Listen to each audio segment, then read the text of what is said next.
puwersa ng bulsa natin. So ngayon, wala na akong magawa ngayon dito sa bahay. So yung gagawin na lang, retouch na lang ng skim coat, tsaka pintura. So kalimitan ito naman yung ginagawa ko sa barko. So, sabi ko ako nang gagawa, dapat hindi pa ako nakakabalik sa barko. So ngayon pala mga boss, ito yung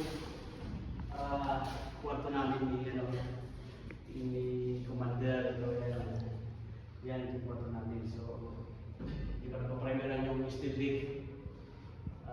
Paprimer lang mo. So ngayon, pumili na rin ako ng pang-primer ko.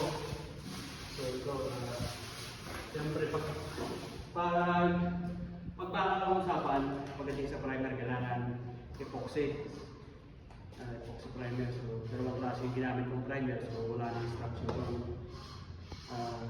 kinuha ko. So wala namang pinagkaiba kasi goods naman yung dalawang pintura na yan ng epoxy. So ngayon, isa pa sa napag-alaman ko na meron pala mas maganda rin gamitin pagdating sa primer, lalo na kapag sa skim coat. So ngayon, mga pala sa lubricant, meron man yan na double component. So meron siyang artiner kung tawagin. So ito naman, binibinta ko to. Ito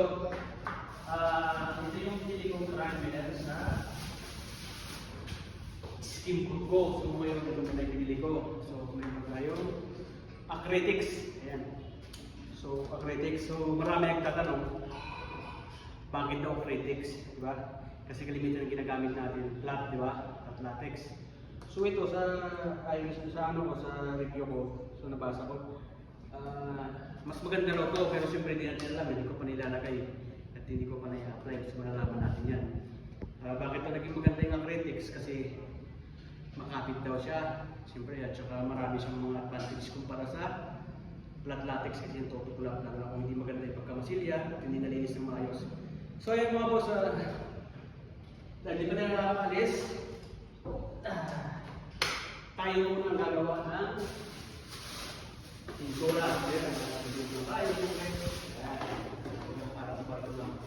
So ito nga pala yung ginagawa ko rin sa barko sa pag-unboard ako sa yung pintura nila. So ayun mga boss, hindi ko na matapos kasi siyempre para maganda rin yung tulugan nila ako sakali kasi doon po kami sa baba, andun lahat at saka masikip. So sana matapos ko bago ako alis.